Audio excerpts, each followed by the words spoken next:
যখনই এহরাম হাতে নেব প্রথম কথাটাই মনে রাখতে হবে, পা যতটা পারবো ফাঁক করে, যদি এইভাবে স্বাভাবিকভাবে কাপড় এহরামটা পরি আপনাকে কিন্তু আপনি হাঁটতে পারবেন না, এইভাবে এইভাবে এইভাবে এইভাবে হাঁটতে হবে।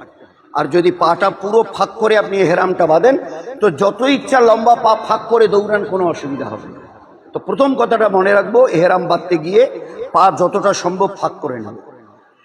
3 ভাগের 2 ভাগ ডান দিকে থাকবে, পুরো এই চাদরটার 2 ভাগ থাকবে ডান দিকে আর 1 ভাগ থাকবে বাঁ দিকে। কাঁধ বরাবর নিয়ে নেব, নিয়ে এটা এইভাবে করবে, এইটা এখানে এনে 2 ভাগ করে দেব। নিচটা যেন অন্তর থেকে এইটার সঙ্গে এটা সমান হয়, সেই সাইডটা দেখে একটু টান দিয়ে নিই। তখন ওই সময় আমার গায়ে কোনো কাপড় থাকবে না, পরনে। যখন নিচেরটা পরবো তখন লুঙ্গিটা খুলে ফেলবো, আর তার আগে জামাটা পাঞ্জাবিটা যার যা আছে খুলে ফেলে দিতে হবে। খালি গায়ে আমাকে এটা পরতে হবে। এটা একটু টেন দিয়ে দিলাম, এটা এখানে কারণ কোনো গিট দেওয়া যাবে না, হয়ে গেল। এইবারে শুধু খালি এইরকম হয়ে গেল। এখানে যদি 2-3 জন লোক টান দেয় কাপড়টা ছিঁড়ে দিকটা খুলে যাবে। এইভাবে যখন করবেন তো আপনার যতটা ইচ্ছে পা ফাঁক করে আপনি দৌড়াতে পারবেন, কোনো অসুবিধা নেই। নিচের দিকে মানে ডান দিকটা মানে ডাবল, আর বাঁ দিকের কাপড়টা 3 ভাগের 1 ভাগ। এইভাবে যেভাবে করা হলো করে এবারে করে দিয়ে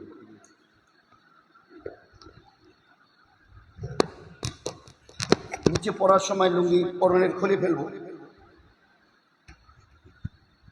কোনো শরীরে আর কাপড় থাকবে না। এইভাবে উপরের কাপড়টা পরে নিতে হবে। এহরামের কাপড় পরা হলো, এইবারে আমাকে এহরামের 2 রাকাত নামাজ পড়তে হবে, সুন্নাতাল এহরাম।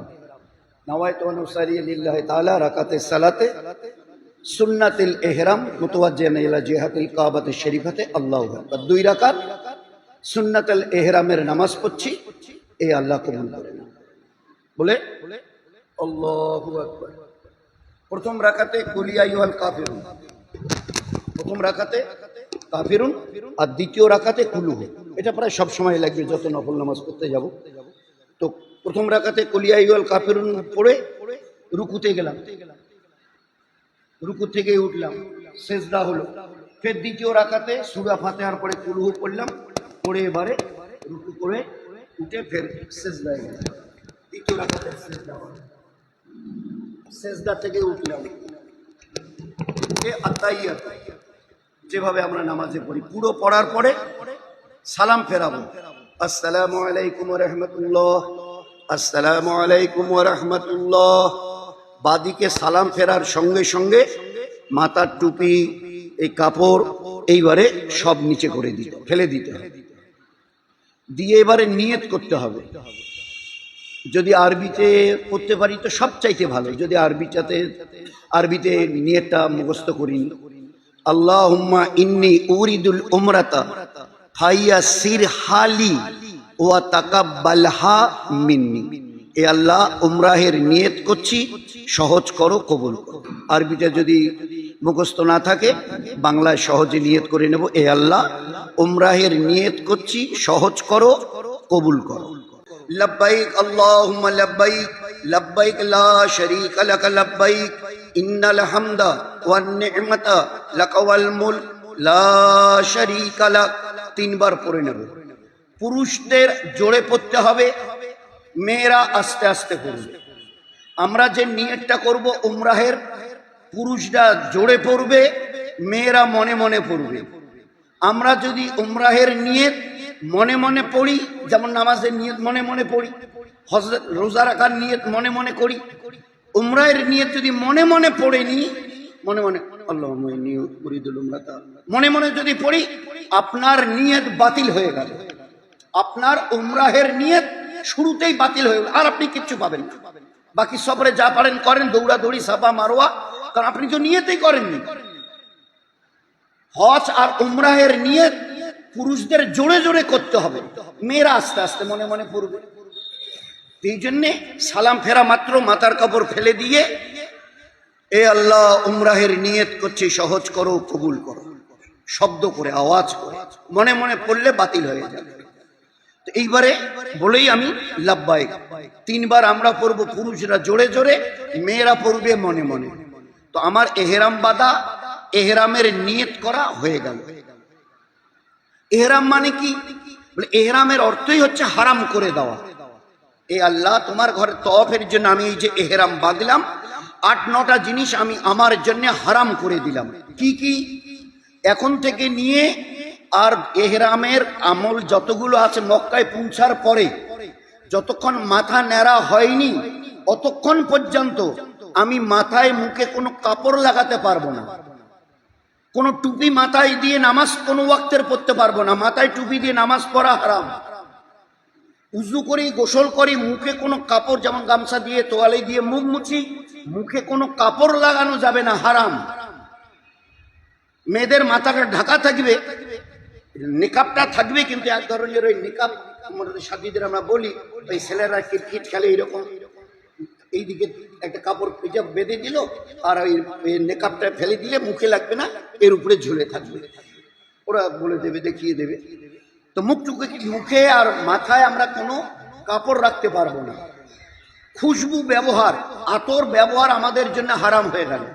খুশবু লাগাতে পারবো না, হারাম। কোনো মশা মাছি মারা, শরীরের ময়লা তোলা হারাম। কোনো খুশবু জাতীয় খানা, বিরিয়ানি, জর্দা পোলাও, অমুক তমুক, থামস আপ, কোকো কোলা, এরকম খুশবু জাতীয় কোনো জিনিস খাওয়া যাবে না, হারাম। শিকার করা যাবে না, শিকারের দিকে ইশারা করা যাবে না, হারাম। বিবি সাথে থাকলে ওই লাইনের কোনো কথাবার্তা চলবে না, হারাম। আমাদের পায়ের, দুই পায়ের এই যে উপরের যে রগটা, এই রগটা ঢাকা যাবে না, হারাম। ওই জন্য হাওয়াই চপ্পল পরতে হবে। আমাদের জুতো পরা যাবে না, শুধু হাওয়াই চপ্পল পরবে। মেয়েদের এইটাতে ছাড় আছে, ওরা যে কোনো ধরনের জুতো পরতে পারবে, কিন্তু আমরা জুতো পরতে পারবো না। আমাদের জন্য এই পায়ের উপরের হাড়টা ঢাকা হারাম, এই জন্য হাওয়াই চপ্পল পরতে হবে। তো এগুলো জিনিস আমাদের জন্য হারাম হয়ে গেল। মাথায় কিছু কাপড় দেওয়া যাবে না, টুপি অগায়রা, মুখে কোনো কাপড় দেওয়া যাবে না। চুল দাড়ি এইভাবে খেলাল করলে উঠে যাওয়ার ভয় থাকবে, ওসব পানি হাতে নিয়ে আস্তে আস্তে বুঝু। হাত পায়ের নখ কাটা যাবে না, মশা মাছি মারা যাবে না, শরীরের ময়লা তোলা যাবে না। যদিও কোনো এহরামের হালতে যদি গোসল করি, সাবান, যে সাবানের কোনো খুশবু নেই, শুধু আস্তে করে একটু লাগিয়ে দেবো, শরীরের ময়লা তোলা হারাম, যাবে না। এইগুলো জিনিসগুলো আমাদের জন্য নিষিদ্ধ হয়ে গেল। শিকার অগারা করা, হাত পায়ের নখ কাটা, চুল দাড়ি কাটা, একদম আমাদের জন্য এহরামের হালতে আমাদের জন্য হারাম হয়ে গেল। যতক্ষণ আমরা মাথা ন্যাড়া করিনি ততক্ষণ পর্যন্ত, মক্কায় গিয়ে বাকি কিছু আমাল আছে করার পরে, অতক্ষণ পর্যন্ত এইভাবে আমাদেরকে থাকতে হবে। এইবারে এই যে আমি লাব্বাইকটা পড়লাম, এইটা হবে এখন আমার ওজিফা। চলতে ফিরতে উঠতে বসতে, খানা খেতে বসছি, লাব্বাইক আল্লাহুম্মা লাব্বাইক, লাব্বাইক লা শারীকা লাক, লাব্বাইক ইন্নাল হামদা ওয়ান নি'মাতা লাক ওয়াল মুলকু লা শারীকা লাক, বিসমিল্লাহ আলা বারাকাত। আপনার সাথে 11 ঘরে দেখা হলো, তো সালাম মুসাফা তো তার আগে লাব্বাইক আল্লাহুম্মা লাব্বাইক, লাব্বাইক লা শারীকা লাক, লাব্বাইক ইন্নাল হামদা ওয়ান নি'মাতা লাক ওয়াল মুলকু লা শারীকা লাক, আসসালামু আলাইকুম। এখন 24 ঘন্টা আমাদের এইটাই ওজিফা, লাব্বাইক আল্লাহুম্মা লাব্বাইক। এই আল্লাহ, তোমার গোলাম তোমার দরবারে উপস্থিত। এই কাপড়, এই যে ইহরামের কাপড় পরি, কি এটা?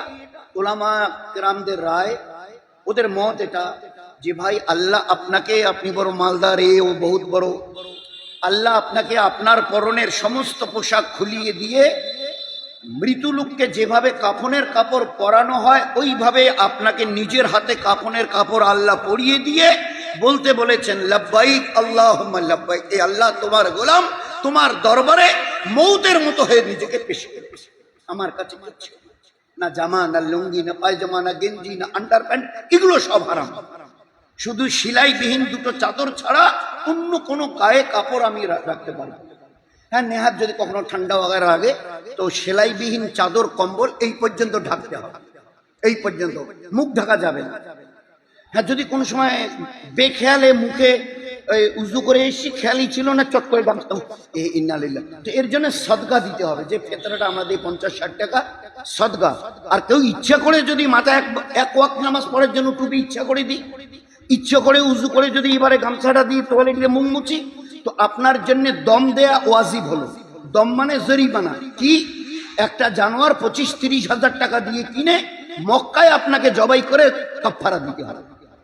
বাড়ি এসে দিলেও হবে না, আর মক্কা থেকে মদিনায় গিয়ে দিলেও হবে না। যেখানে অন্যায়টা করেছেন ওইখানে আপনাকে দম দিতে হবে। এটা মামুলি কথা নয়।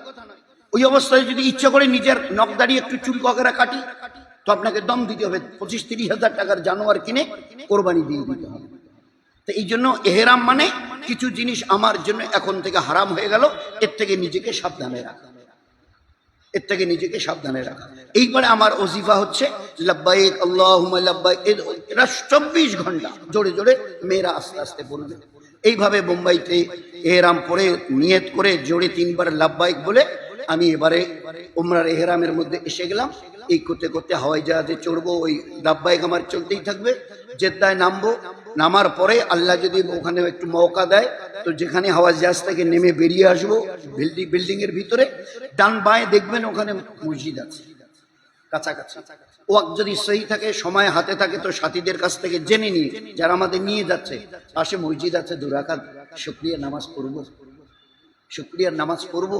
এই সেই জেদ্দা যেখানে মা হাওয়াকে আল্লাহ পাক জান্নাত থেকে যখন বার করেছিলেন, ওই 2 জনকে, আমাদের আদি পিতা হযরত আদম আর মা হাওয়া, তো মা হাওয়াকে জান্নাত থেকে এই জমিনে, জেদ্দার এই জমিনে ফেলা হয়েছে, নামানো হয়েছে। আর আদম আলাইহিস সালামকে শ্রীলঙ্কার জাফনা বলে একটা ডিস্ট্রিক্ট আছে, জেলা, শ্রীলঙ্কায় ওনাকে নামানো হয়েছিল।